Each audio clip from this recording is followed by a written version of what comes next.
Yeah, Solid Hill TDS, what's up? Yeah, come on. I.O.W. Sports Network, late night edition. Let's go.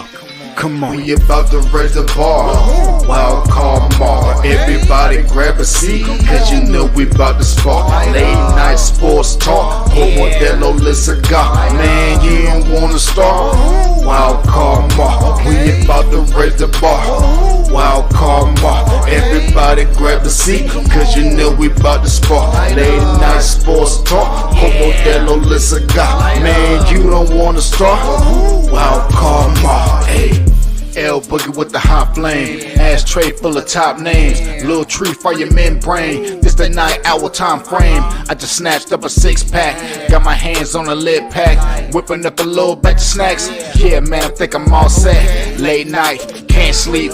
Go ahead and just tap in. Better grab you a cold one, and we about to get some laughs in. Wild card on the microphone, he'll hit you with a couple flurries. Y'all need to just strap in for some entertainment sports commentary. About to raise the bar. Wild card bar. Everybody grab a seat, cause you know we about to spark. Late night sports talk. Modelo Le Cigar. Man, you don't wanna start. Wild card bar. We about to raise the bar. Wild card bar. Everybody grab a seat, cause you know we about to spark. Late night sports talk. Modelo Le Cigar. Man, you don't wanna start. Wild card bar. Hey. Wild card bar. Wild card bar. I.O.W. Late night sports. Wild card bar. Wild card bar. I.O.W. Late night sports. Wild card bar. Wild card bar. I.O.W. Late night sports. Wild card bar. Wild card bar. I.O.W. Late night sports. Hey. Give me a second, let me light up real quick. Ladies and gentlemen, boys and girls, people of all ages, welcome to the I.O.W. Sports Late Night Hour Edition, hosted by Mr. Modelo himself. You already know the name by now. You know what I'm saying? Wild Card Mar. You already know the vibe. Pull up, let's go. We about to raise the bar. Wild card bar. Yes, sir. Yes, sir. Yes, sir. Yes, sir. Yes, sir.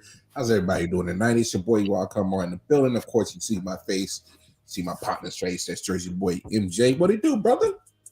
What's up, man? How you doing? How's the 4th?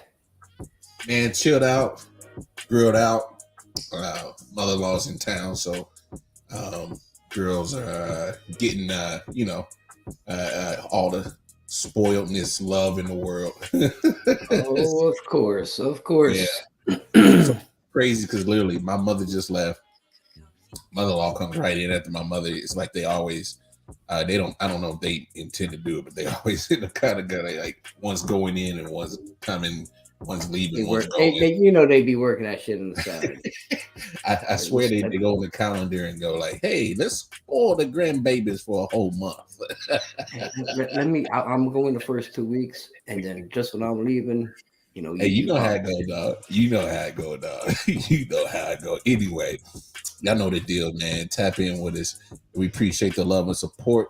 Hey, I'll let my guy 40 Water, Silent Hill TDS, go over to his YouTube channel, Hitchhikers.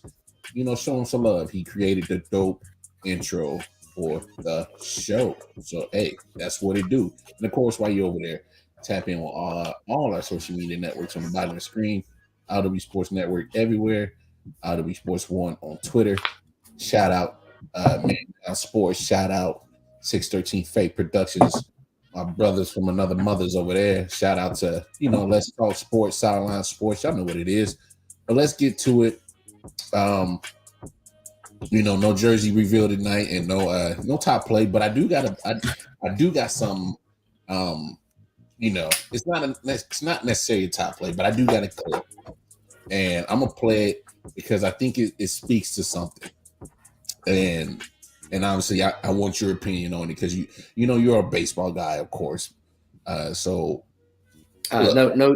Jerry Chestnut. Hey, we'll get to that because I got a very important question that comes with the this whole hot dog eating contest. My man said, "I'm gonna get these fuckers out here," because they tried canceling it. Hey, they did. No, because literally they had all kinds of reports that they was about to cancel that thing because of the weather. He's like, nah, I bet that we don't come out here and eat these damn hot dogs. That His little words was, "I'm gonna go get them motherfuckers out here." Hey, he was like, my man ready to eat some dog, bro. He said, I'm a glizzy champ for a reason. I'm about to No, hey, say what you want. All right, since we're there. All right. Damn it. Hope everybody. No. Go play your clip and then No. Damn it, it's on the tip of my tongue now. Fuck it. Here it is. It's right there. Shout out to everybody that hopefully you had a safe, for sure, and happy, holiday yesterday. Get the chance to, spend time with friends, family, catch up. So mustard. Yeah, or mustard. No relish though. I don't like relish. Dog. Relish is disgusting. Anyway, I've been seeing this debate go on social media. This debate of what Joey Chestnut and these ladies and gentlemen do in this eating competition tour, because they really do a tour where they literally go around United States or the world. They do travel the world too for eating competitions, and they are competitive eaters.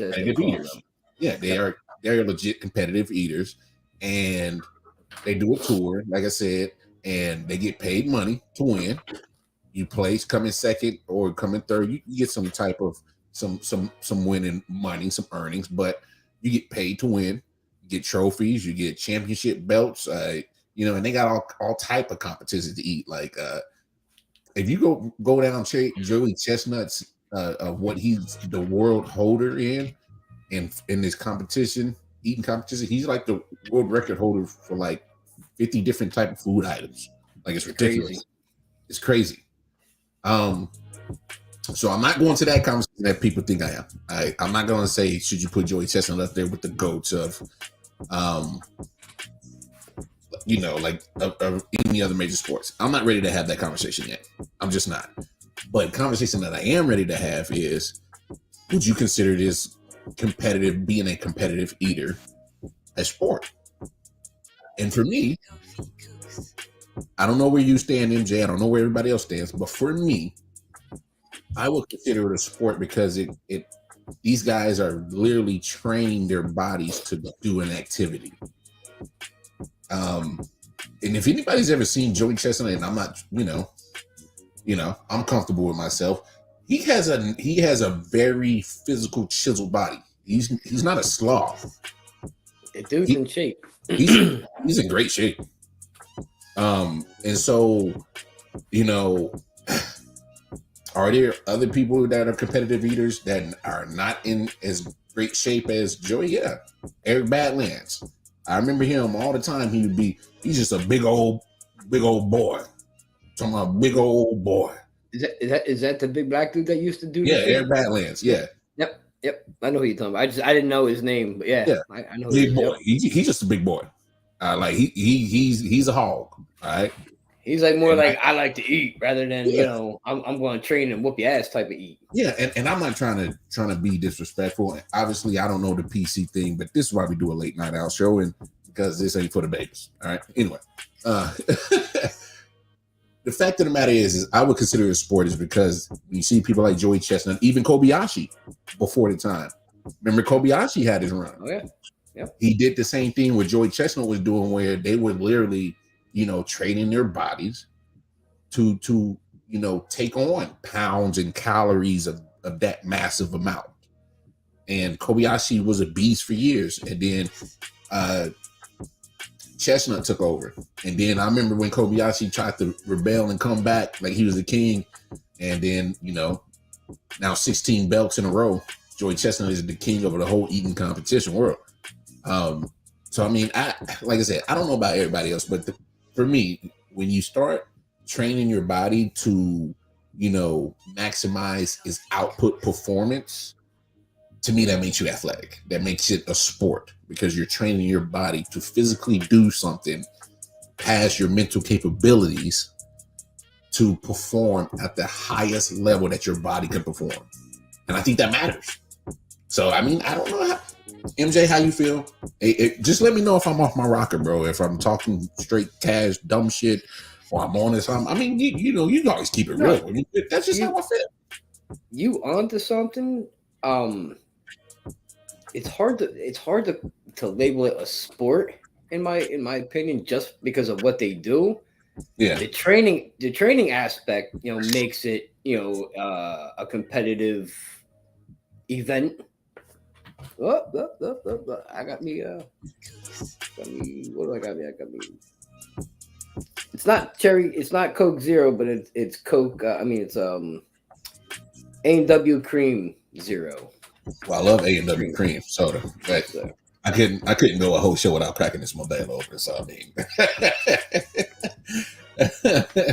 hey, Smitty has a good point. He says if gaming is a sport, then eating is a sport. Yeah, I mean, like I said, there's, you know, I'm not opposed to calling it a sport. You know, it's a competitive activity that you do that you get paid money for. Mm-hmm. So it's your job, you know, per se. That's what they do for a living. So I wouldn't have a problem if they called it a sport. You know, I wouldn't have a problem if they just called it like a you know, competitive event. Yeah, but I mean, you're not off your rocker whatsoever, you know, with your take. Yeah. Okay. Well, I mean, the reason why is just because, you know, like I said, I mean, Joey Chestnut, I'm willing to bet he's probably in a lot better shape than I am, and this guy is. There's no way I can eat 62 hot dog and buns. I just couldn't do it. Yo, the worst part about it, me and my buddy were just talking about it yesterday or the day before. It's not so much that he eats 62 hot dogs and the buns. That's ridiculous in itself. Mm-hmm. But the way like he dips it like in the water, like that gets me, bro. Like, cause I hate having like a mushy roll with a hot dog. Like, soggy buns, bro. Yeah. Soggy buns on a female's one thing. Hey, soggy buns with a hot dog is a whole different story, bro. Hey, soggy buns, man, it just such a huge turn off, bro. Tell me I'm wrong though. If you go to eat a hot dog and it's like a wet bun, it takes the taste like. Hey, I'm not. I can't confirm it or deny because I will not sit up here on live air and admit that I eat glizzy. So, I will say this: I do not like soggy buns. I can't with you, MJ. I can't with you, John. You know what I mean? Because like the way you know what I mean. Like he double. I ain't gonna say that.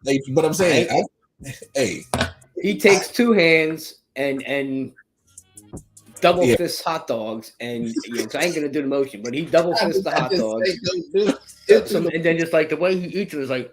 Stop! Don't put your hands down. You're about to be mean. Oh, you're about to get mean. Get me like I'm crying or I'm sneezing. Don't stop. I'm sneezing. Yeah.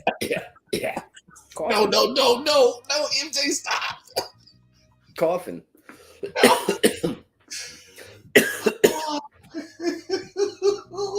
But it's disgusting, like how they do it, man. Like out of love for you, I am not clipping that.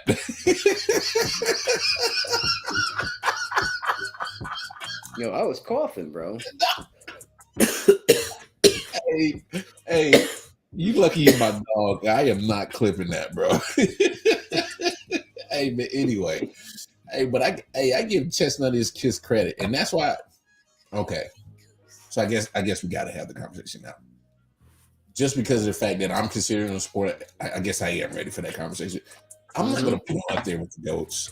Don't get me wrong. It's as much as I still would sit here and say it's a sport, just because of the physical aspect that you train your body to do it. I'm not ready to put him up there with the goats, though. Like he's dominant. Don't get me wrong. It's hard to like, you know, I mean, he's the GOAT for what he does. Yeah. Take that for what it's worth. It's hard to like say like you can't compare him to we're not even going to get into a basketball discussion or like that. You can't compare him to like a Muhammad Ali. You can't No. compare him to a Hank Aaron, Babe Ruth, Willie Mays type people. Like Because- an all-time fucking goat. Well, the reason why I say that is because Like a Mike Tyson in his prime, absolute goat. You can't compare. Was he go? Yeah. All I'm saying is like, I mean, what's really his competition? What, indigestion, diarrhea? More like bodily problems he would have. That's the only thing I can really think about. Like, would that be considered his injury? His insides. What's up, Double His J? insides, they gotta get tore up, bro. There's no way you competitively eat all year round and you don't have some type of upper GI or lower GI problem. You know what's crazy? You know what's crazy? One of his records that he holds is the Taco Bell tacos records. They gotta be having them bubbling, bro. Come on, bro. Hey, man, I didn't have my fair share of Taco Bell. I don't care what you say. It's messing up your gut. I don't care how strong and cast iron you think that joint is. You bubbling. Especially when you overindulge to Taco Bell. I mean, Hey, let's say if you have like 2 or 3, that's one thing. But when you eat Taco Bell, yeah, but he's in a mishmash. You get a mishmash of shit, and then but he's in a competition. So I'm willing to bet that he's probably eating like 100 of them joints, 150. You know what I'm saying? Hey, listen. I'm not hating on him. I'm not hating on the dude at all. Really, bro. All day, bro. All day. I'm taking him over LeBron too. He's in my my good list above LeBron, right? Yo, stop! I can't with y'all, man. Y'all right. No, but I mean, that's gonna be the new thing we'll put up. I'm just greatest of all times, and I'm gonna. What's his opponent though? That's the thing that because what's the injury factor in this? Like, I need to do more research on like what's the injury factor? Well, no, I'm saying, like, what's the side effects? Like, does it lead to more health problems or something? Ulcers, pancreatitis, let's see, constantly shitting yourself, blowing out your colon, getting a blockage in your intestines, getting a blockage in your arteries. Well, I don't know. Joey Chestnut's in great shape. That's the thing. It don't matter how great of shape you are, dude. When you eat shit like that, dude, trust me, there's no way he has no problems from any food that he's eating. No way, dude. Hey, Joey Chestnut, come on, man, hop on the show, Late Night Owl show, man. Let us know what's good. Like, are them glizzies messing you up? Just kind of give us. Hey, we would love to interview you, Joey Chestnut. Get up here, man. Come on. Get on up here, Joey, and come rap with me and MJ. We want to talk to the Glizzy Goat. Yeah, that's what it is.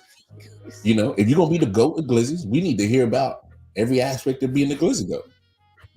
So come on, Joey, come on the show, man, and then we'll let you state your case whether you need to be mentioned with the other goats: the football goat, the baseball goat, the basketball goat, hockey goat, soccer goat, and whether your eating competition is a sport. We need you. Come on.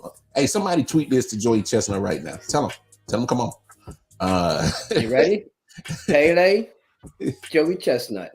In the same conversation. In the same conversation. He said, imagine telling your friends and family, I can't attend this event. I gotta get ready for the Glizzy contest. And then he's like, what is the Glizzy? And then you show him. He said, all I know is Chestnut doesn't spend $2 million on his body to stay in shape like LeBron.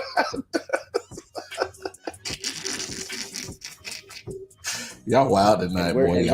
Where's that got LeBron? Man, y'all wild tonight. Y'all are wild tonight. But let's move on to the original story we want to talk about. And This player is part of the new school, I would say. But let's just peep it out. Cruz trying to add to it. He crushes. Upper deck right center. Make that 94. A De La Cruz missile. He sizzled it into the second deck. A 5-1 Reds lead.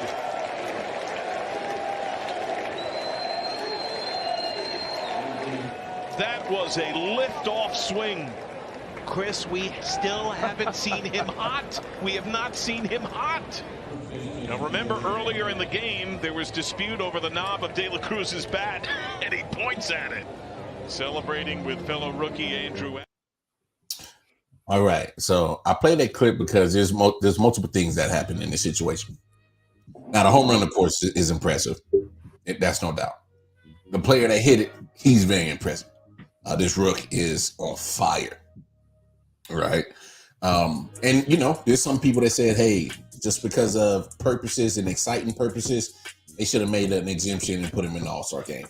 Hey, I wouldn't be mad if they did. But for me, he's only been there for probably like a month in the league. You know, there's probably other people that's deserving of it. But I would understand if Major League Baseball had put him in the All-Star game. I would have understood. Money. Get the money. But, no, I'll let you speak on that in a second. But another part of that aspect is, you know, the Nationals, you know, made a case earlier in the game like, hey, what's the knob like? And he had one of them little tracker joints where it tracks your bat speed and stuff like that. It's very analytical type little joint on his knob. You know, angle, contact, where is he hitting at? And for me, I don't have a problem with it because here's the thing. Baseball has become so analytical. All he's doing is doing exactly what you want.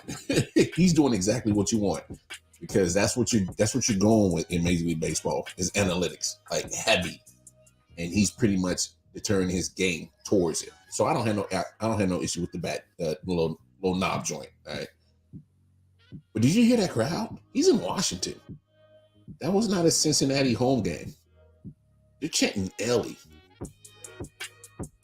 And so, bro.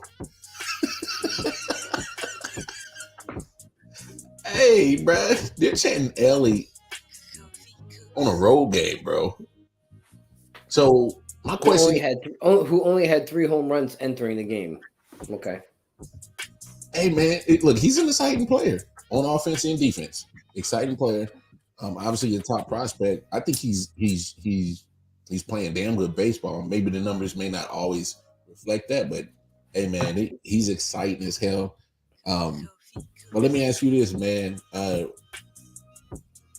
Would you have an issue with him kind of being the leader of the new school, quote unquote?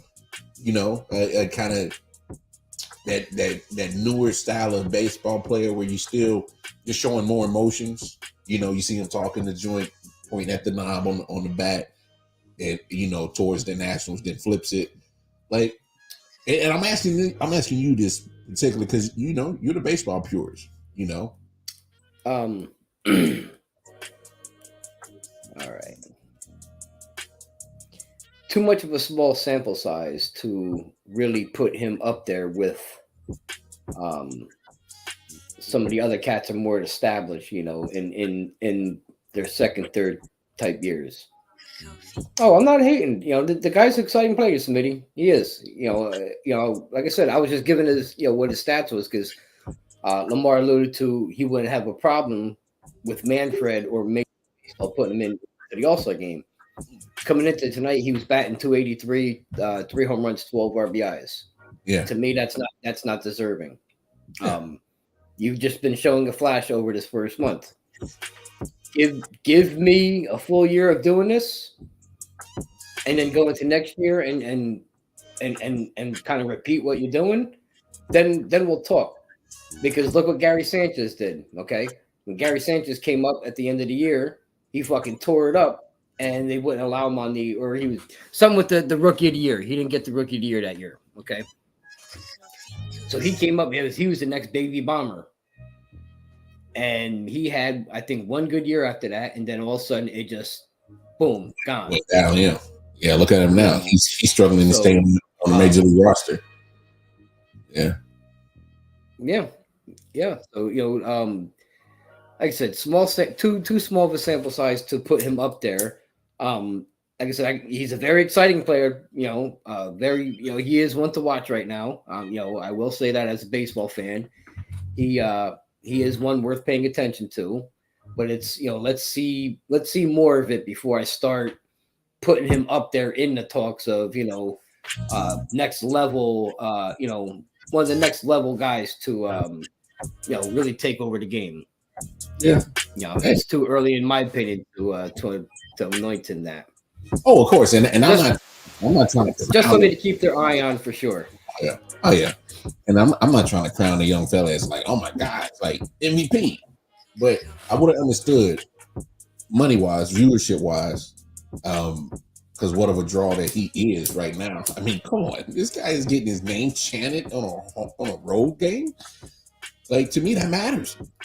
And I could definitely, that sounds like somebody that these people, even if it wasn't, you're not necessarily got to be a Reds fan, baseball fan. You're like, yo, this young cat is gonna be something nice. And here's what I love. And you can throw Fernando Tatis in there, and I know a lot of people are on Fernando Tatis's, as and deservedly so.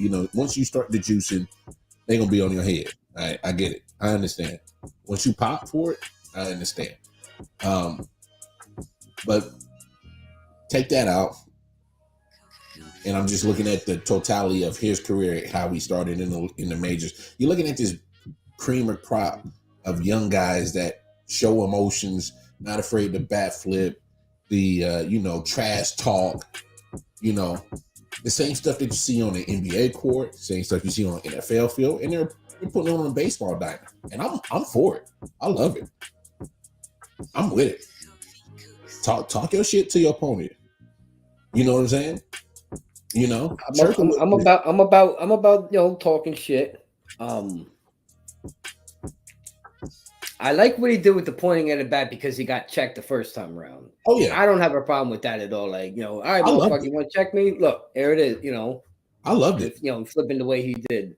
I love it. I don't like the certain bat flipping that goes over the top when it's just like a solo shot or like a 2-run home run. I understand showing emotion, but sometimes the way they overdo it, like a solo home run, just because they hit the shit out of the ball.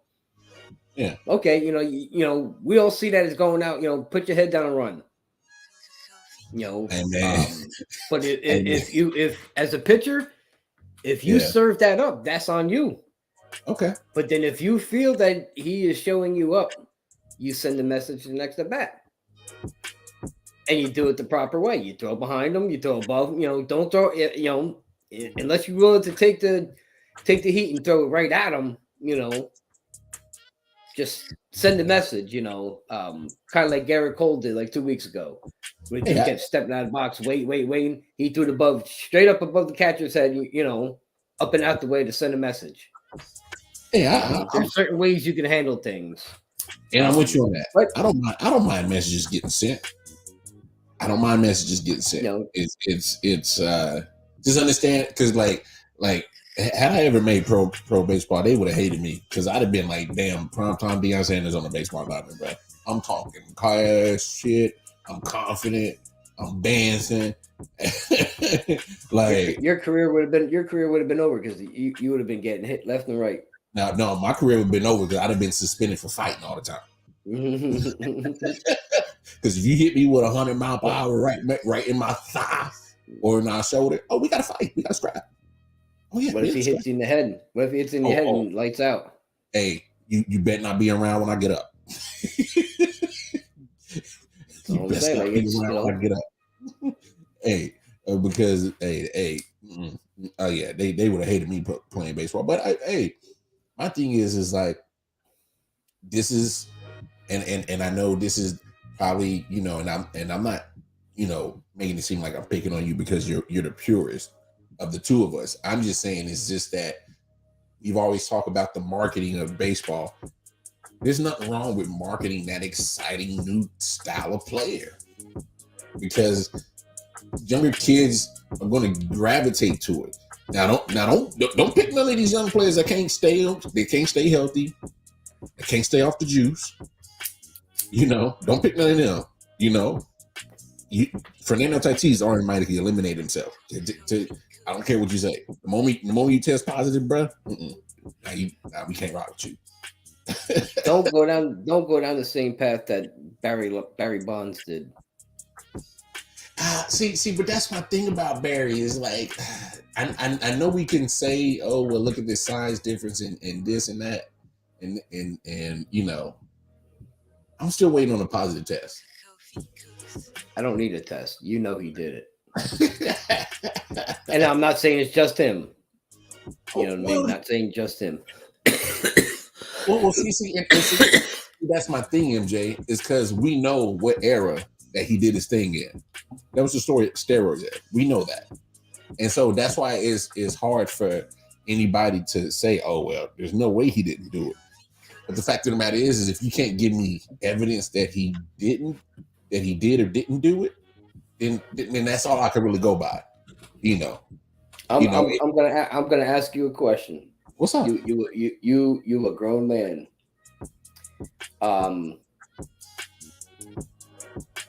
The head that's on your shoulders. Mm-hmm. How big has it grown over the last?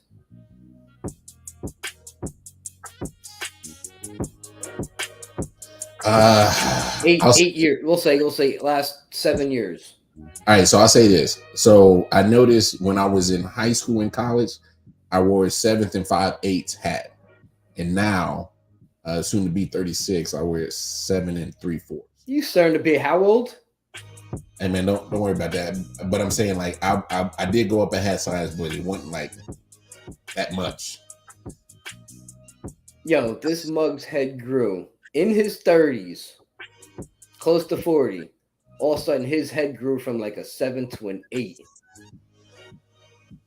I don't know. There's only one thing you could take that will do that to you. Hey, MJ, like I said, it's hard to say that if he ever says that he didn't do it, I would never believe him. If Barry Bonds came on the show right now, talking with us and said, man, I ain't never did steroids, I wouldn't believe him. Nope. But I wouldn't be able to say he's wrong because there's no evidence to say that he did. If he was willing to answer questions, I'll ask the questions. You know what I mean? I'll ask about his physique and how did your head grow that big, bro? Yeah, I mean, like, I followed you when you was a skinny little boy in Pittsburgh smacking home runs. Yeah. I saw what you used to do prior to that. But once you move over to San Francisco, all of a sudden your fucking head, what was it, from moving from Pittsburgh to San Fran, your head inflated? I mean, it's wild. Hey man, honestly, you can literally apply that same logic to O.J. Simpson to Barry Bonds. Hey, the glove didn't fit. With O.J. Simpson, there's overwhelming evidence. That's it. Like he had everything stacked against him. He had a way to get the fuck out of that. Hey. Because the glove didn't fit. let me ask you a question. I know you were watching Knicks Rockets finals when they cut the TV and they went to OJ. That was wild. In the police chase on I-440, I think it was something. Whatever it is out there, the 400. Yes, wow. The 410. Yeah. What was you doing laying in the back seat while Al Callen drove like 35 miles an hour down the highway with about 1,000 cops on your ass? What are you doing? The whole city police department right behind him. What are you running from? Hey, the whole city of Los Angeles could have been getting robbed and on fire because they was all chasing behind OJ. But my question is for OJ, what are you running from? Hey man, if you ain't do nothing wrong, what are you running from? Hey man, at the end of the day, bro, You can apply that same logic to damn Barry Bonds. I'm telling you, you know, we ain't got no evidence to say that you did it. But come on. And here, since we're on this topic, okay, and this is the perfect scenario because our colors, right? There's a good friend of mine I've grown up with. I've known him 30. Put it this way, I've known him almost as long as you've been alive. Okay, hadn't met my last one, like, you know, one of my closest friends. Yeah, he posted something on social media a while back about Barry Bonds being the greatest hitter of all time, and basically saying like he's not in the Hall of Fame because of the color of his skin. And my rebuttal was, I said, number one, he wasn't the greatest hitter of all time, and number two, he's not in the Hall of Fame, and it's not his skin color that's keeping him out. I said that is by no means any reason why he's not in the Hall of Fame. So his cousin now chimes in, who, you know, me and him, you know, just oil and water. You know what I mean? Don't rock each other. Yeah. He says, he just writes like, you know, get the fuck out of here. I don't care what nobody says. You know, he isn't in because of the color of his skin. You know, you can't change my mind. So at that point, I turned around and I said, if it's color of the skin, why isn't Roger Clemens in the Hall of Fame? I said, if you want to look at Barry's stats, I said, they played the same era, same exact era. Came up in the early 80s, through the 90s, through the 2000s. They were linked to the same shit, which prolonged their career. You know, he's not in. I said, Pete Rose, he's not in. Sammy Sosa, he's not in. Mark McGwire, he's not in. And if you want to talk about like that, Rafael Palmeiro, even though he did test positive, he's not in the Hall of Fame. And he's got 3,500 and like 3,000 hits, 500 home runs, and whatever it is. MJ. And my argument was, I said, please do not make this about race. I said, because that is not why Barry Bonds is not in the Hall of Fame. I said, the people right now, the voters, are holding that steroid era players out of the Hall. Yeah, they're holding them out. Yeah, look, I understand people want to always, and look, we talk about it all the time here. Sports is a microcosm, parallel linear, lined up with reality in sports. We get that. But in this situation, I don't think it has not a damn thing to do with race. And I'll be the first to admit it. Sometimes when something smells iffy, and especially when it comes to NFL, there's some things I'm like, that's iffy. I get you 100% on other things. But in this situation, this is the only situation we were talking about. There was no other sport was brought up, no other player. It was just in this situation. That comment. It don't matter what you look like, as long as you played in that steroid era and you got great numbers, they're going to scrutinize the hell out of you. And just the fact of the matter is, and then to top it off, he had said Babe Ruth burned his wife alive, or burned his wife's house down with her inside, and he's still in the Hall of Fame. Now, it wasn't proven that he actually set her house on fire. It was rumored back then. Yeah. And I said, you're not going to find facts from 1924, whenever it happened, 1924, 1925. There's no way you can prove any of those so-called allegations on Babe Ruth. I Googled this shit and just read things. There was, there was a lot of flags that were thrown up, and that's just from reading from what they wrote. Yeah, but anybody can write an article and put it out there. I hate that comparison of that whole situation of why Bonds is out and why Babe Ruth is in. I hate that. But I will say this for sure. I kind of hate how Major League Baseball, the writers, are pretty much holding hostage to this whole steroid era. And they're leaving a lot of people that are in the Hall of Fame as if they were angels and as if they were somewhat, quote unquote, something different from this era of baseball players. My thing is if there's been corruption in Major League Baseball for centuries, it's just a corrupted sport. Don't pick and choose when you want to say, no, we're going to stop the corruption right here. Yep. I said on the comments, I said to him, I said, go look at Ricky Henderson. I said, if you don't know anything about Ricky Henderson, go look at his past. Ricky Henderson, by the way, whose numbers are ridiculous, but I will say this: Ronald Acuna Jr. is doing something ridiculous that hasn't been done since Ricky Henderson.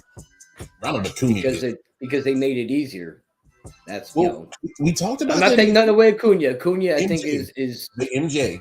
Did we not talk about that before the season started? That was the first shows that we talked about baseball and said when the rule changes, it's going to allow you to have more action in baseball, and that includes small ball stuff, which is stealing. I'm not surprised. I love watching Ronald Acuna play. He's spectacular. He's one of my favorite players to watch non-Yankees. He's spectacular. I love what the kid does on the field, man. He does everything that you ask for. He is spectacular. Spectacular fucking player. But the stealing numbers wise, you're gonna see those numbers rise now. Ricky had to pick and choose and just go off of instinct. But Ricky was just a different animal. The base stealing, bro. He was just a different animal. Yeah, and so is Vince Coleman for a couple years. Imagine Ricky Henderson stealing bases right now. Yeah. He would have 50 before All-Star break. I promise you he would. He'd had 50 before May was over. Hey, Ricky you give that man a bigger base, the time clock, and the two throw over, and the third one he's got to pick you off. What? It's a done deal, bro. It's a done deal. Ricky putting up stupid numbers, but and that's the thing. With the pitch clock, they see the pitch clock going down, so they know when they can time it. Pitch. Yeah, you got to pitch. Yeah. Hey, it is what it is. This is what Major League Baseball. That's what they want. This is what they're getting. But I mean, it's just we look at it just a lot of inadequate. I won't say inadequate, but just you can't sit here and cut off a certain time frame of your history, but you didn't regulate it because they still weren't regulating steroids, even though they're trying to sit here and cut it off and say, "Hey, you guys, no, stay out the Hall of Fame." You weren't regulating it. It wasn't. Granted, it was illegal here in the United States, but it wasn't tested for in professional sports. Not just like NFL. Yeah. No, I'm saying it wasn't at the time being tested in all professional sports. Or the no ban list, drug ban list for those respective sports. So that's why they were doing it and then finding different things like the cream and clear, that Bonds are supposedly using, rubbing it into his skin unknowingly. Doing things like that. You found ways around drug testing, just like back in the day. They didn't care you pissed a test. Like Lawrence Taylor. How many games was he coked up on? Almost probably everyone from 80, 85 on. Dude was a fucking wild animal on the field, and he'd let you know. Yeah. So guys like that they allow in the Hall, but now they over scrutinize guys for things they did in their career when technically it wasn't illegal or tested for. I just find it hypocritical, though. I find it very hypocritical. That all of a sudden, it is 100%. Don't get on our Hall of Fame. My thing is, at the end of the day, when you got a Hall of Fame, it's supposed to tell a story of your sport. How can you tell us your story of your sport without Barry Bonds, without Roger Clemens, without Pete Rose? Are you serious? You can't tell the story without damn Pete Rose. What are we doing? And when I started that conversation with the guy, I originally named the 5 guys, Bonds, Clemens, McGuire, Sosa, Pete Rose. And then when I second down on it, I said, I'm not even going to mention everybody else. I'm just going to mention Roger Clemens. Look at that man's numbers. Over 4,000 strikeouts, 340 something wins, or 365, I think it was. MJ, you cannot have a story of the history of your sport without Barry Bonds, without Pete Rose, I don't care. That whole steroid era, You cannot leave that out of your history of your sport. That revived your sport. It saved your sport. He had, and the thing is, this guy had nothing to say when I told him. I said, Barry It saved Bonds your at the sport. here's how I ended. I said, Barry Bonds at the plate on steroids is what Roger Clemens was during that same era on the mound. Yeah. Vicious. And I ended it right there. I'm like, that's your comparison right there. Okay, so answer me this, MJ. Would steroids affect your eye-hand coordination? No. Would you? Not that I've dabbled in steroids. No. Hold on. Just rock with me. Just rock with me. So you're saying that it doesn't affect your eye-hand coordination. Now let me ask you this: would you say that eye-hand coordination is very important to hitting home runs? Very. Okay, so where would you rank it on? As in the most important thing, would you say power? Would you say contact? Would you say eye-hand coordination? Would you say positioning? You gotta be able to see the ball to hit the ball. Okay, I'm just asking, what's the most important thing to help you hit? Okay, so you're saying eye-hand coordination is the most important thing to help you hit, right? I'm saying you need the eyes. Okay. Eyes is most important. You need to be able to see the ball. Okay. Now, what you do with your body is after that, but you need to be able to see that ball. Okay. If you don't see it coming, you ain't got a shot to hit it unless you just fucking throw it out there and willy-nilly guess it. Okay. But your whole focus is you're watching the pitcher. Okay. Your muscles ain't doing nothing at that time. You're watching the pitcher. I'm just making sure. that when you're watching the hand, you're watching the release. You're trying to pick up, how the release is. Okay. What I'm gonna say is, like I said, I not gonna say or not gonna incriminate to myself and say like I never did steroids. No. But I'm gonna tell you, it will speed up. It will speed up your bat speed. Now speed up your bat speed. It will speed bat speed up. You will get stronger. You will hit them farther. But you need to see the ball. Okay. And I only ask that. And I only ask elementary questions like that because if you can't see the ball, you can't hit the ball. Now, if you want to be on them for the how far it went, then I'll leave that up to somebody else to debate.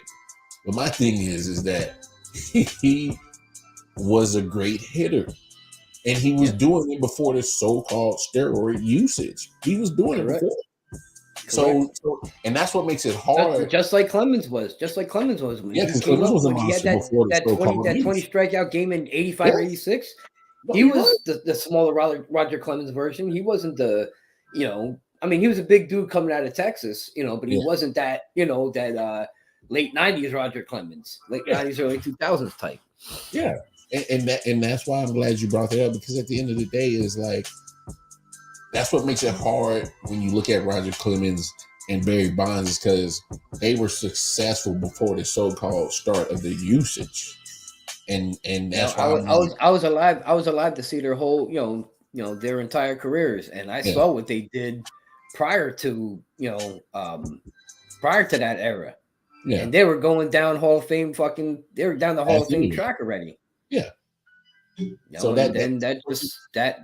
that era took over because that's what makes it hard to leave them out the whole story of your history of your sport. And think about it, and here's a caveat to this. Yeah. If it wasn't for McGuire and Sosa, like we talked about the other night, McGuire and Sosa, that chase in '98, that revived baseball, because you had the strike in '94, and then the Yankees started going on their run, and then that home run chase in '98 with Sosa and McGuire, that excited everybody. Everybody was doing it, because every time either one of them had at bat, ESPN or whatever it is, they would cut to that game live to give you that at bat. Yeah. And that was intriguing. That was awesome as a baseball fan to see baseball front and center, getting baseball back again. It was dope. I can't believe so that era really revived baseball. That's what I'm saying. You can't leave it out. And these guys that single-handedly carried those years, let's say from 98 to like 05, we'll say, right? We'll give it just like a 7-year window.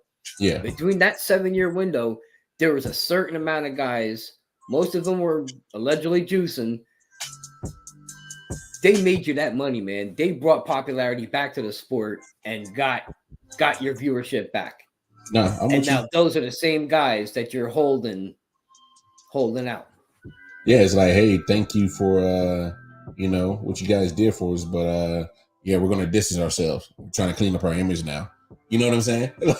and the sad part is, Lamar, you know damn well there's pieces from Pete Rose, Mark McGuire, Sammy Sosa, Roger Clemens, Barry Bonds, all in the Hall of Fame. There's some kind of article facts of them, some kind of whether artifact. it's cleats, a jersey, whatever it may be from a certain game in the Hall of Fame. In the Hall of Fame. Oh my God! But they're not allowed to have a plaque in the thing. Yeah, when Barry Bonds broke Hank Aaron's, I'm pretty sure that ball's in there. I'm pretty sure the ball when McGuire broke Roger Maris's, it's in the Hall of Fame. Uniform, jersey, cleats, everything. Kurt Schilling got they villainized him. They got his bloody sock in there. Yeah. So where are we gonna draw the line, Major League Baseball? No, not even Major League Baseball. The voters, where are you gonna draw the line? Is the line is literally drawn with pencil because they're gonna erase it and move it back every year, depending on who's up for eligibility. Depending on who it is, they're gonna take that line, they're gonna erase it and move it back. Is this what they because you're seeing guys more and more that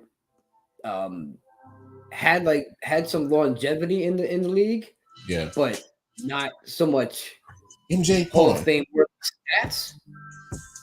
Hold this thought because this is about to piss me off. You know what, boy? These damn writers are gonna piss me off because this is what they're gonna do. They're gonna wait till all these people who've helped revive the damn sport of baseball, they're gonna wait till they're damn near buried 6 feet under or cremated before they even want to decide to give these people their flowers. And I think that's horseshit. I think it's horseshit. Yep. Because you're going to keep them out. Like you said, you got artifacts of their greatest performances in your Hall of Fame. You're monumenting that, but you don't want them in the Hall of Fame as a whole. Yep. And they're literally going to wait till they're dead and gone to even try to even recognize them as a whole individual for what they did for the sport. And here's the add-on, even another one for you. You have their artifacts in there from the years that they were allegedly doing it. The writers are gonna piss me off, bro, because it's so. Tell me, how does it make sense? And I'm a diehard baseball fan, bro. And make it make sense. Can you explain to me? I can't, being bro. Like more football. I can't explain that to you, bro. And I told this dude, like, I believe, these dudes should be in the Hall of Fame. I believe Bond should be in. I'm never said that he shouldn't be in there. And my big thing was like, just please stop making it about race. Like, this is why people divide, because all right, so people like say. So peep this out. I love Ken Griffey, favorite baseball player. Whew. Hands down. Best swing I've ever seen in my life. Hands down. Best player. I absolutely love Ken Griffey. I tried to model my game after him. Tried to model my swing after him. That was my model right there. Bro. So peep this out. Ken Griffey was part of that same era. I know he never tested positive, but he was part of that same era. Yep. He had no issue getting into the Hall. You know why? Oh, the media liked him. The media liked him. Number one. Who are the Rovers? His physique never changed. Outside of like when he got older, like he put on a little bit more pounds, but he wasn't smacking the. True. And every year he was consistent with the home runs with that swing. It wasn't just like he jumped from like Bonds had 1 year a jump from like 39 to like 50 something or close to 60, and he was like 38 years old. Yeah. Griffey did all his shit like all through the 20s, like he was like you're supposed to. The tail end of his career, like he hung on. Yeah, he has because the body, Yeah, the body was breaking down. But and trust me, I'm not saying Ken Griffey did anything, because trust me, that's my favorite player. But I'm just saying, I'm just looking at two careers that are literally in the same atmosphere, the whole steroid era, and you look at how two different treatments or just love affair, and it goes in opposite directions for the both of them. I'm like, yo, they were both necessary for the game at that point in time, and they both were freaking. They were good as shit. They were good as shit. Griff, and to this day, I still say, you know, in my 43 years on this earth, How many? Ken Griffey is the greatest outfielder I have ever seen play. Yes, I am 43 years old plus. Yes, I am. Hey, you ain't too far behind, so don't go there. Hey, Junior was to this day. Yeah. He is the greatest outfielder I've ever watched play. I love it. Period. We literally just almost killed the whole show talking baseball. Real quick, I'm gonna get this. I love it. No. Hey. Obviously, good conversation, of course. It's that time of the year. Yeah. All days of summer. It's okay. Great conversation, and of course, football is right around the corner. A couple of weeks, a lot of training camps are going to start open, so you'll get some excitement. So, I saw this on the ESPN app. It came from First Take. And they asked the question, who gets the title win first, Luka or Dak? Let's take a quick listen. Who's more likely to win a ring in Dallas? Is it the Don and Luka or Dak Prescott? So our stage manager, Ian, he found a crystal ball for me. So is that what that is? Crystal ball, and I'm going to say Luka simply because, A, the Cowboys never win. So they're never going to win. And Luka is one of the best players in the NBA. And to win a title in the NBA, you have to have one of the 5 or 6 best players. Luka Doncic is that.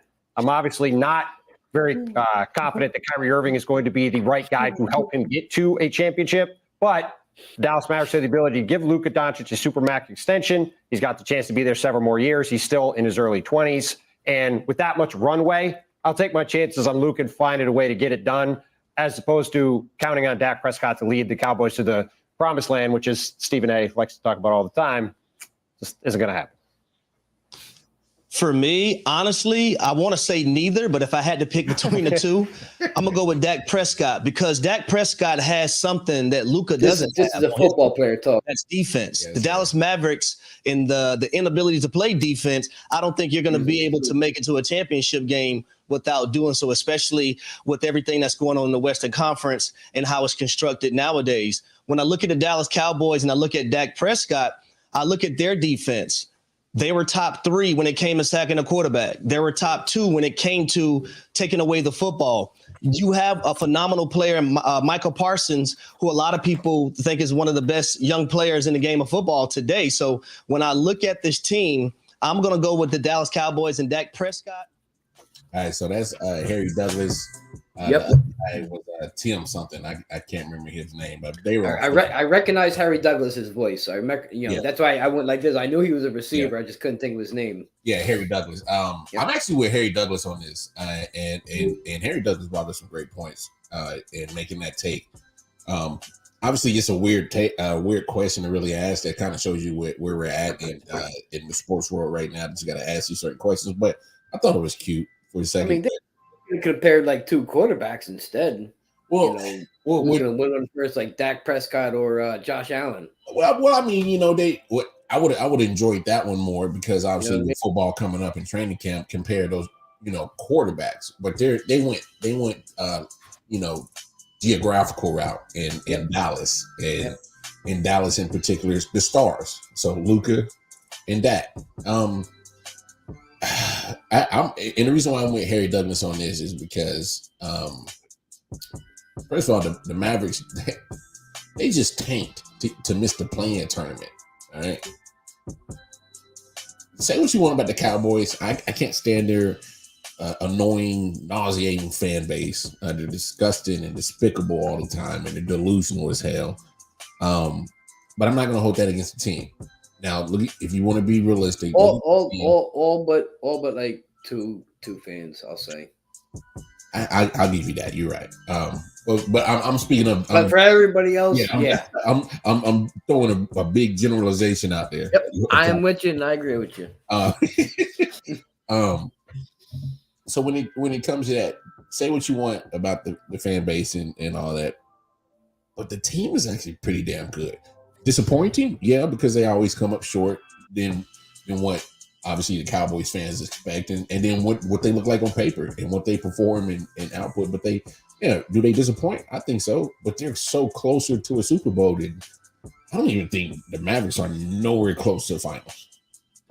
I don't think they're nowhere close. I'm actually surprised that are they not like even went back? Are they not 1 or 2 years removed from the Western Conference Finals? It may be, but I think everybody else in that conference is better than them. They couldn't hear me out now. Just hear me out. Hear me out. Where has Dak Prescott gotten Dallas in his years there with all the talent that he has had? Yeah, he gets to the second round. I get you. I understand. Okay, he's got two career playoff wins, and one of them was this year. But they get there consistently. I'll give them that. Okay, Dallas, like I said, was just 2 years removed from the Western Conference Finals. But before that, what were they doing? Same thing Dallas was doing. Nothing. Yeah, same thing. But like the guy said, Luka Doncic being in the early 20s, if this Kyrie thing don't work out, there's still a lot of time. As a quarterback, you don't have a lot of time. As a football player, you don't have a lot of time. I don't think Dallas is going to win because it's Dallas. But they do have talent. But this is the Cowboys we're talking about. Until you prove me wrong, the Dallas Mavericks at least won, more recently than the Cowboys. Yes, 2011. Yes, they won the finals in 2011. But that was a whole total different team makeup than what you got here. You got a superstar. Bro, we're going back over 3 decades. I know. I'm with you. You got a point. I'm not mad at your point, but I'm looking at what I'm seeing right now on the field with the Cowboys in Dak as their quarterback, who I think makes phenomenal plays. Sometimes he can, try to do too much and try to be superhero, can make some mistakes here and there. Until he gets hurt. I also think his coach is incompetent at times. I think Mike McCarthy's running back goes down again. But that's not neither here or there. But that situation, I trust Dak Prescott with Mike McCarthy more than I trust Luka, who seems to never come in shape. Chooses to, that's the whole NBA as a whole, but for the most part, but chooses not to play defense. All right, so now let me ask a question. Here's another caveat to this, this conversation. You trust more in Dak Prescott, Mike McCarthy or whoever it may be, right? That's what you just said. Over Luka and Jason Kidd, yeah. Okay. First of all, I don't even think Jason Kidd he's a face. He's not. I don't think he's running his style of offense or defense. Okay. My follow-up question is going to be: look who Dak is going to have to beat to win the Super Bowl. Oh, trust me, that's a crazy division. That's a crazy division. But what I'm saying is, even if he gets to the Super Bowl, look who he's going to have to beat in the Super Bowl. Yeah, and the AFC is going to be a damn good team coming out to represent. Yes, no matter who it is, it's going to be a damn good team. I hear you. Even if pigs fly, and Dallas Cowboys made the fucking Super Bowl, which pigs can't fly. I don't know. With that being said, the Cowboys are like an emu. They're a flightless bird, right? They're a flightless bird. So even if they happen to make the Super Bowl, they would be. I don't see him getting past anybody in the AFC, and I can probably drop like 8 or 9 names right down in a row, and their team better than Cowboys. Cowboys ain't winning shit. They ain't winning shit with Dak. Dak will be gone before that happens. Here's the deal, though. You look at the road to get to the Super Bowl, I think it's easier for them to get out the East to get to the Super Bowl. You can agree with me with that, all right? Right. This season, right now. No, as the NFL is constructed right now, based off of last season. Yes, right now how it's constructed. Yes. Okay. Now, you saw that the Mavericks couldn't even get to the play-in tournament, and then they tanked the last 2 games. So what I'm saying is that they're having trouble even getting to the dance. You know, they having troubles get to the dance. So if they having trouble getting to the dance, there's no way to even get to the finals. If they can't even get past a play-in tournament, they're not even the actual playoffs. Playoffs. Yeah, playoffs. And I don't know. I don't think Dak is going to be around long enough as a starting quarterback there. No, I think after this contract is over, if he hasn't won yet, he's going to be gone. I think McCarthy'll be gone before he will. Oh, I agree on that too. I agree on that too, because if they don't make, he's taking over the play calling duties. He's telling you I'm better than Kellen Moore. Hey, real quick, we gonna do. Are we already in overtime? We need to speak on this for about 4 or 5 minutes. I got to get this off my chest. I think they're gonna regret letting go of Kellen Moore. It's just I don't think Kellen Moore was he was just a scapegoat. I don't think he was the problem. It's just my opinion. I just got a gut feeling because when Kellen Moore was there, come on, it's no coincidence that Dallas was. Look, we know the talent that they have on the roster more times than not. It's going to be damn good. We know that. All right. Yep. But he kept them in the top 5 of offenses year after year after year after year, and he has offensive coordinator attached to his name. That has to count for something. I like Mike McCarthy, but damn it, boy, can man put his team in a real fucked up situation with some of his coaching decisions. Some of the decisions he makes is like, bro, you sure you won a Super Bowl? You sure you've coached in the NFL before? All right, now let me ask you a question. When was the last time Mike McCarthy was calling the plays? Was this prior to Kellen Moore? See, that's like did he call plays at all in Dallas? And that's what I can never get an honest answer from anybody that follows Dallas. Like. Okay. When Kellen Moore was offensive coordinator under Mike McCarthy, who was in charge of play calling? Because I was told that it was initially Kellen Moore, and then all of a sudden Mike McCarthy would pull rank and start play calling when he wanted. So, but I don't know the time, date, or anything time stamped or anything, So I matter of fact, anybody who's on the know and digs into the Cowboys, come on, let us know. Talk to us. Follow us on Twitter. And rap to us because I need to know the real truth. But from what I saw, because if Mike McCarthy hasn't called plays, the game has passed him by. The game has evolved more since he was in Green Bay. Yeah, a lot of things have changed offensive wise. A lot of offensive schemes have changed. Because I think before he got the Cowboys gig, he was out of the league for what, 2 or 3 years. Yes. Yeah. He sat out, and at the time, when they got rid of him, I was hoping the Giants were going to scoop him up, but that was back a while. That was back before he sat out. Yeah. Then once you sit out, you know what I mean. The game, you see the game changing. Players are different, routes are run different schemes. They didn't really have that many schemes when he was the play caller over in Green Bay. Kind of in Green Bay was still that those hogs in the trenches, the run game, the pass game. He was a traditional coach. Things ain't traditional no more. You know what, MJ? Here's another caveat. And I know Aaron Rodgers is probably not the biggest person to gauge on a topic like this because he's an asshole, but he never really got along with Mike McCarthy towards the end after the Super Bowl, and they looked like they was kind of having their little beefs every now and then. So to me, that matters. That speaks volumes. And I don't think it's just because, and I remember back in the time when McCarthy was getting close to being fired, it was some reports saying that Aaron Rodgers and McCarthy were just having disagreements on how to, execute the offense and certain things like that.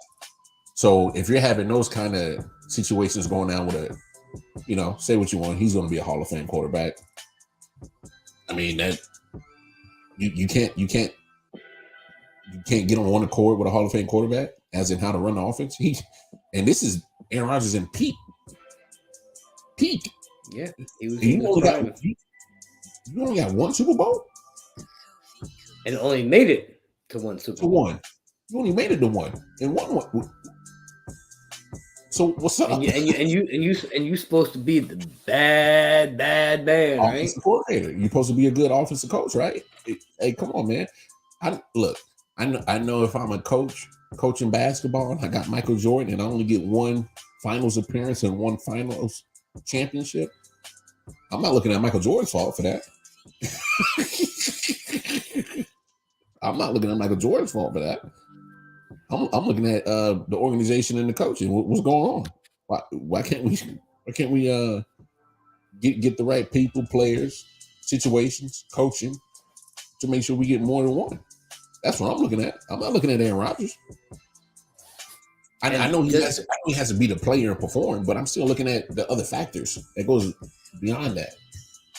And I just want to comment on Jay's last comment there. Cowboys got more talented than the Mavs. Yeah. Yes, they do.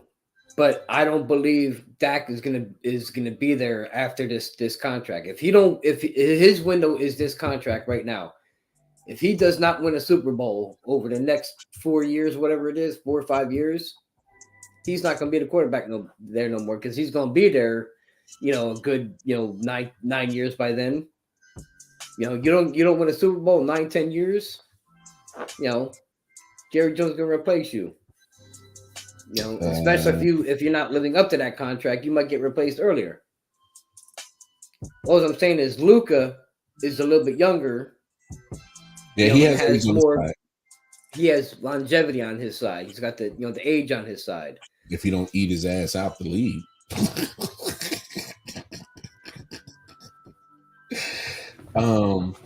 Because he could also leave Dallas and win a title somewhere. Hey, so check this out. As you were talking about his contract, I just wanted to pull up Dak's his contract just to, there's a potential out after this upcoming season. So there's a potential out. If they don't do the potential out, then the contract can go through 2025. But there's a potential out after this year. So, hey. All right. So if they don't opt out after this year, he's guaranteed the next 2, is what you're telling me. Pretty much guaranteed the next 2 for. What you're saying is like there could be an opt out after the 23 season. Yeah, this upcoming season. Okay, so if he doesn't opt out, then he's guaranteed for the 24 and the 25 seasons. Next 4. Yep, next 4 seasons. Okay. So 2025 he'll be an unrestricted free agent. So he'll be. So you got a 4-year window right now. If you do not win a Super Bowl in that 4-year window, you're gone from Dallas. Hey, they did it to Derek Carr in Vegas. Hey, yo, yeah, I think he's gonna cook in LA too, because I think I think Kellen Moore will. Let's look at it in Dallas. He has some good weapons. Dak is serviceable. I'm not crazy about that, but I'm not gonna hate on him. He can sling the rock when he can. I'm not crazy about him, but Justin Herbert, man, he's part of that crop of the AFC quarterbacks. That's he's good. Just imagine if their guys could stay healthy on the outside between Williams. Thank you for looking that up for me. He says Kellen Moore was top 5 offense 4 out of 5 years. He was their offensive coordinator. Yeah, I think it's a huge loss too. Okay. So, hey, proof's in the pudding, man. When you 4 out of 5 years, you're a top 5 offense, and offensive coordinators attached to your name. Come on. And just imagine this: if Mike Williams stays healthy, Keenan Allen stays healthy, Austin Eckler stays healthy, and then that rookie wide receiver steps in and does, TCU, does a moment for you, bro. That's a tough offense to stop if and they're Darwin healthy. James stays healthy. I'm telling you, when Darwin James stays healthy, he's another one in the back. He's a top 5 football player, and I'm not bullshitting you. You're definitely 100%. When Darwin James stays healthy, he's a top 5 football player in the league, and I'm not bullshitting. He is a stalwart back there, dude. Like bro. Oh yeah. And before we sign out, put your lights out. before we get done talking about LA. Yeah. There's a team that plays in LA. Mm-hmm. Baseball team. Oh my god. Okay. No. Save it. No. Save it for tomorrow. I know where you're going. Save it for tomorrow. No, I just want to say the guy. Can I just tell you what? No. Because things might change tomorrow, like what his stats have been doing. I don't. And the reason I just wanted to say what his stats have been since Trout got hurt. That's all. No, you relax, sir. I know where you were going. You save that conversation for tomorrow. But hey, man, you know what it is. Jay, please tune in tomorrow. Because you wild, bro. I want to speak on your boy. You wild. Anyway, y'all know what it is. Catch us. Hey, we're gonna be here tomorrow. Preferably, I got a doctor's appointment in the morning. We'll see. If all goes as planned, we be here. If not, then we will resume when we can. Yeah.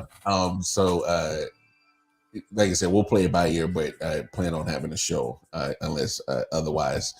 But man, y'all know what it is. Catch us I.O.W Sports Network, Facebook, Instagram, and most importantly, the YouTube channel where all the content is stored. I.O.W Sports 1 on Twitter.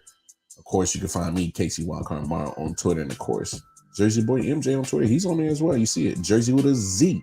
Jersey Boy MJ. I've been trying to interact a little bit more on there. So bear with me a little bit, but I am getting a little more comfortable. Yeah, man. Tap in with us. Other than that, man,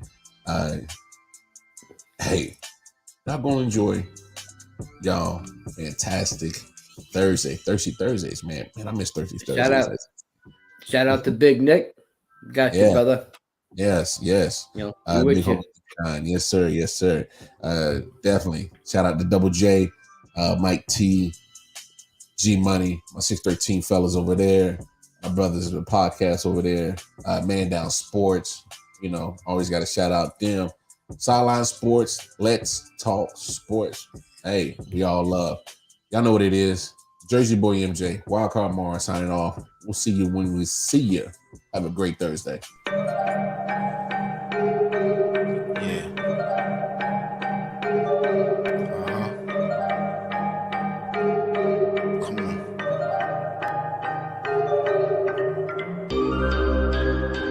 Silent Hill TD, yes. Hitchhikers.